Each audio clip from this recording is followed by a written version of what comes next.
A woman has died after falling from a 9-storey building in Western Sydney overnight. Live to Today reporter Jack Hahn in Parramatta. Jack, a large crime scene has been set up.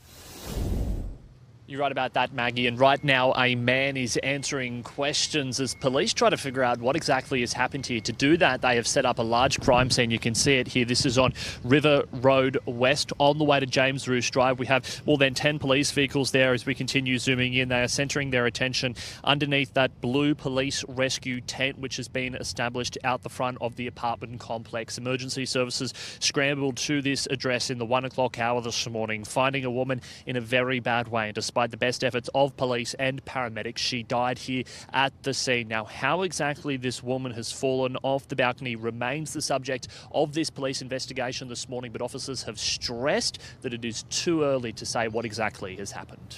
Jack, is there a connection? The two men who carried out the New Year's Day attacks share several striking similarities. Both are Army vets reportedly deployed to the same Army base, Fort Bragg, North Carolina, now known as Fort Liberty.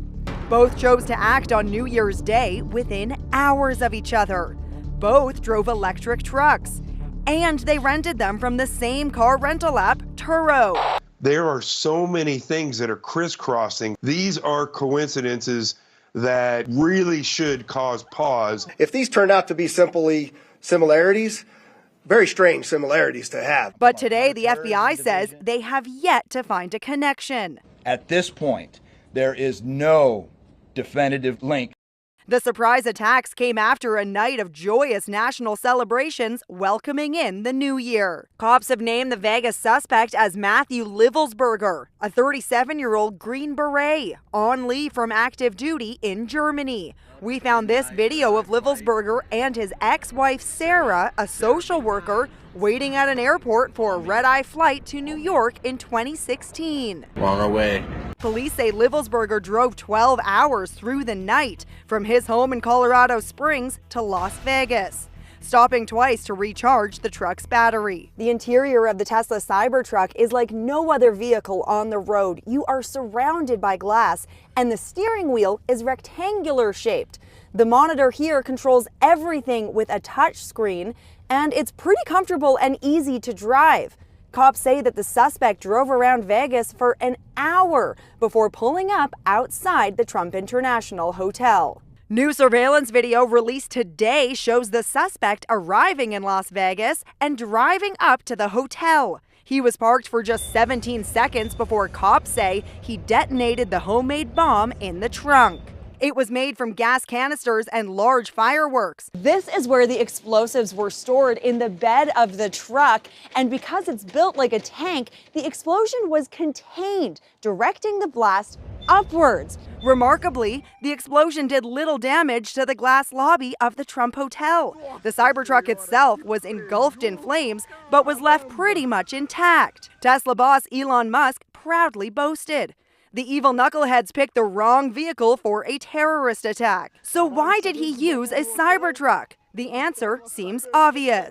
The idea of getting the Elon Musk signature car and bringing it to the gold Trump sign in Las Vegas, it really suggests he's trying to send a message. President-elect Trump is reacting to the targeting of his Vegas hotel today. The USA is breaking down. A violent erosion of safety, national security, and democracy is taking place. We're also learning more about the 14 victims killed in this horrific incident. 35 others were injured.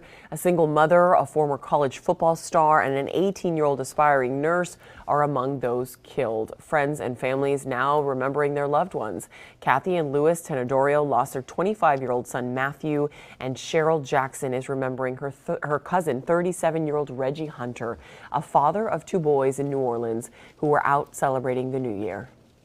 He was just a wonderful son. As time goes by, I'll see something that reminds me of him and I'll break down. I know that's going to happen probably for the rest of my life. To just go out and have fun and you are murdered for no reason by someone that you don't know, someone that you've never done anything to, never seen before, no justifications, no nothing. 27-year-old Nicole Perez was also killed in the attack. A 27-year-old single mother to a 4-year-old boy, along with Princeton football player 28-year-old Tiger Beck. 18-year-old Nakira Cheyenne Dido from Gulfport, Mississippi, was also killed. Her family saying she was out with friends. Raped and robbed on a night out in Fiji. Virgin Australia crew members at the centre of a New Year's Eve nightmare. Outside this nightclub, the male worker was treated for injuries to his face, but few details have been made public about the sexual assault of his female colleague. These reports from Fiji are only emerging right now. I'm advised that there are significant privacy considerations. A suspect known to Fijian authorities has been questioned over the attack. The victims told to stay in their hotel rooms to assist with the investigation. In an internal email to staff, Virgin Australia described the ordeal as a serious security incident. Senior management and the crew's family members have been flown to Fiji for support. 7 News understands a replacement crew has been dispatched to Fiji to fly the original plane back home. The airline says their main priority is the welfare of their staff. It's more bad news for Fiji's tourism industry. Just last month, 4 Australians fell victim to a suspected mass poisoning at a 5-star resort on the country's Coral Coast. Today, Fiji's Deputy Prime Minister labelled this week's incident as regrettable. Regrettably, incidents like this can happen anywhere and Fiji is not immune. We, as always, remind tourists to exercise caution in nightclub areas and late at night. Estelle Grey-Pink, 7 News. To put people out on the streets like animals was definitely something that I'll never forget for the rest of my life. Marty says hundreds of JetBlue passengers like himself were told they couldn't stay at the airport in Turks and Caicos when their flight home to Boston was delayed until the next day. His children were exhausted after their flight was already delayed several hours, and he says there were no hotel rooms available on the island that night. Just a very unsettling, traumatizing experience. You have 3 young kids all looking for you for an answer, a wife looking for you for an answer, and for the first time as a husband and as a father and as a man, I had no idea how I was going to shelter my family for a night. Brett was on this flight too and says the JetBlue employees at the airport forced them to leave when their flight was delayed. We just kept saying, where do you want us to go? What are we supposed to do? How are you kicking us to the street like dogs in a foreign country? Eventually, Marty's travel agent found a small hotel room for his family. Brett found an Airbnb for about $1,000 to squeeze in 10 people. It was in a horrible, sketchy area. The actual Airbnb itself was okay, but the area was like something out of a horror movie. Wild dogs were chasing the cab as we were driving by, like very sketchy neighborhood, and like kids are freaking out, like what are we going to do? The next morning when they got back to the airport, they saw dozens of cots had been brought in for the passengers who couldn't find a place to stay. Their new flight was also delayed another 4 hours. A spokesperson for JetBlue tells us this flight had a significant delay due to heavy air traffic control congestion. The company went on to say in part, "We sincerely apologize for the inconvenience this delay caused and understand this was a frustrating situation. While the delay was created by circumstances beyond JetBlue's control, we understand the impact this disruption had on our customers' plans." This was far beyond a delay. This was sending people to the streets at the wee hours of the night and asking them to fend for themselves with no solutions. JetBlue also says it's offering reimbursements for any out-of-pocket expenses their customers had to pay that night. Plus, they're issuing a $200 travel credit. But these customers tell me that's just not enough after this traumatizing experience. I'm Lisa Pappas for your local station, Boston 25 News. We have heard that 2 people are dead, 18 injured after a small plane crashed into a Southern California building. More details coming in real time, but for now, let's check in with Fox 11 reporter in Los Angeles, Christy Fajardo. She's on the scene. Christy, what are we learning about the situation? Well, sadly, Fullerton Police has just revised the death toll. As you said, they now say 2 people died in that plane crash. Earlier, they had said it was 1. 18 people were also injured. And I want to show you the fire department response. We're about 20 miles from the city of Los Angeles. We're in Orange County in Fullerton, and they've brought in fire personnel from all over the region. There was real concern that this could grow. It happened at about 2:30 this afternoon. A lot of these buildings you see here were full of people. This is an industrial area. These are warehouses. And there were people inside the warehouse where that plane crashed into. In fact, people described seeing fire coming out of the roof and having to evacuate. Others said that they heard what sounded like an explosion, which was the impact of that plane hitting the building and then catching on fire. And as I mentioned before, 18 people were injured. At this point, Fullerton police say 10 were taken to the hospital. They said that their injuries varied from burns, also cuts and bruises caused by falling items. And they say another 8 were treated and released here at the scene. We know at this point that the plane took off from nearby Fullerton Airport and was returning there, that according to fire and police personnel. They're waiting now on the National Transportation Safety Board, their investigators, to come here and take over the investigation. But sadly, people here are not strangers to plane crashes. There was a plane crash in this area in November, so just a couple of months ago. Fortunately, though, everyone in that plane crash survived. Sadly, we were told that there were 2 fatalities in today's plane crash. Let's send it back to you. And Christy, are there any details? There's an airport nearby. Is there any information out there to suggest whether this plane was just taking off or just landing? Well, we're still trying to get that information from authorities, but because this is an industrial area, there are cameras everywhere, and we've already obtained video that show the plane crashing. So no doubt there's going to be a lot of video evidence that investigators are going to be able to look at, as well as flight data and other information that will help them determine just what went wrong here today.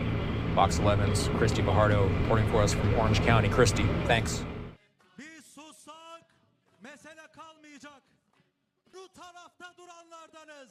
Müslümanlar azmettiler, sabrettiler ve zaferi elde ettiler. Suriye'den sonra inşallah Gazze'de kuşatmadan zaferle çıkacak. Bizler de o mübarek güne ulaşmak için dualarımızla The United States has unveiled sanctions against the Iranian and Russian organizations, alleging that they had sought to interfere in the elections. The groups targeted are the Cognitive Design Production Center, which is a subordinate organization of Iran's Islamic Revolutionary Guard Corps, and also the Moscow-based Center for Geopolitical Expertise. The State Department spokesperson Matthew Miller, in a separate statement, said that the United States is committed to promoting accountability for state-sponsored actors who influence or interfere with the integrity of the electoral process.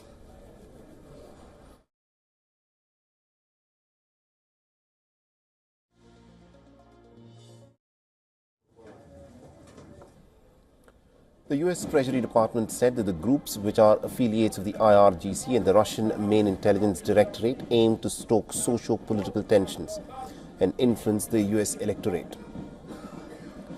The Treasury Department further said that the Cognitive Design Production Center had planned influence operations since at least 2023 to incite socio-political tensions amongst the U.S. electorate in the lead-up to the 2024 U.S. elections on behalf of the IRGC. As for the Center for Geopolitical Expertise, the Treasury Department said that it directed and subsidized the production of deepfakes and manipulations of genuine audio, photos or videos of people to create false likeness. This while also circulating disinformation about candidates in the 2024 US elections. The sanctions add to earlier ones that were imposed on the IRGC, GRU and other proxy groups.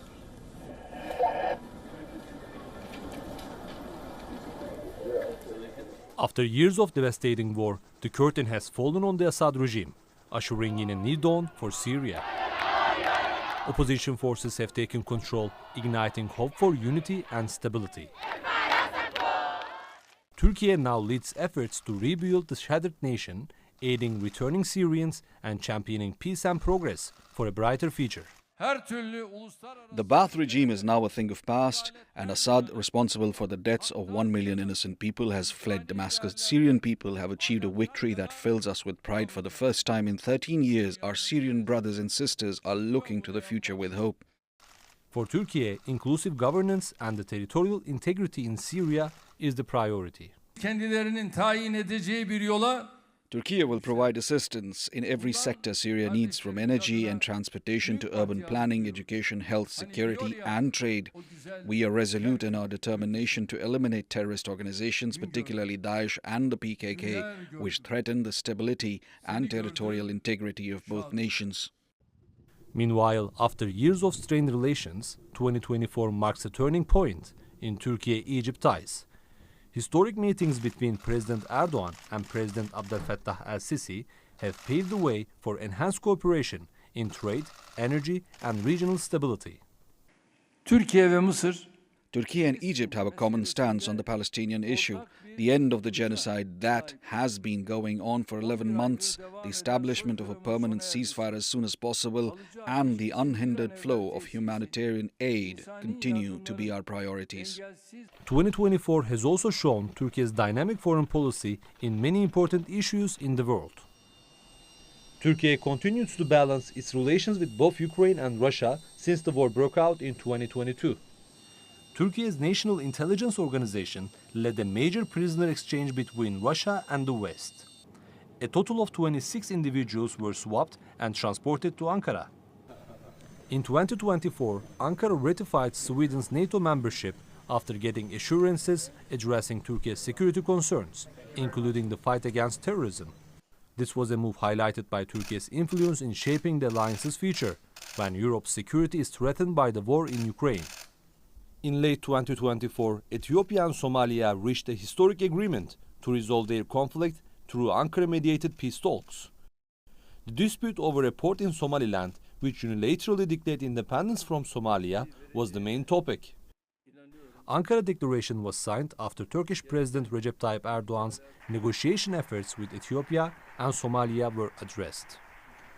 With the toppling of the Assad regime, a new chapter for Turkey and Syria is at the center of Ankara's efforts to build a peaceful and prosperous future in the region.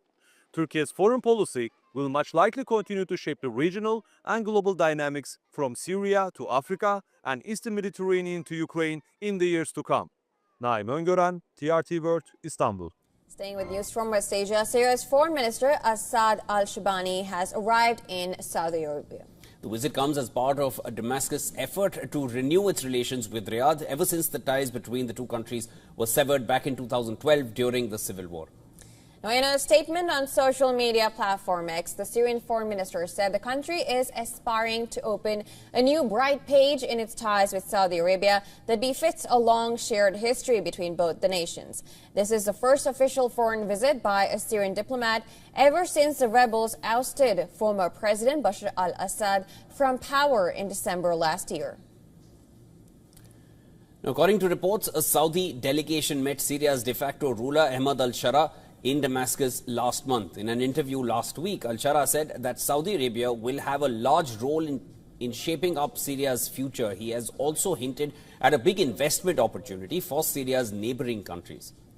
Earlier on Wednesday, al-Shibani had a telephonic conversation with his Egyptian counterpart in a bid to restore peace in the region.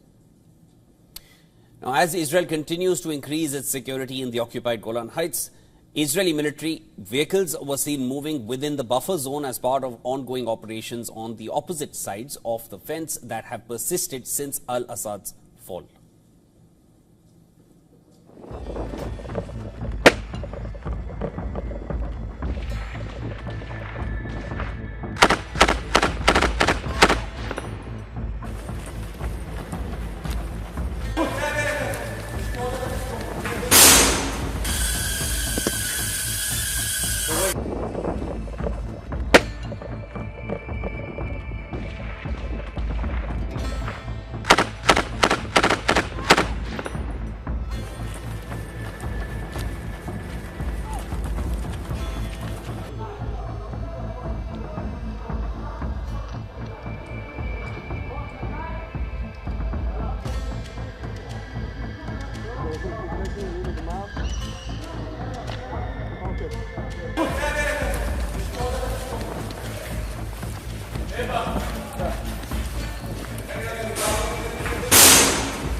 יש אישור פוצץ.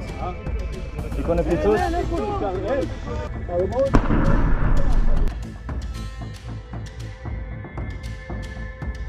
קבל, אנחנו לאחר פיצוץ. הכוח מוכן ואחוד לאיסוף. אשר קבלה.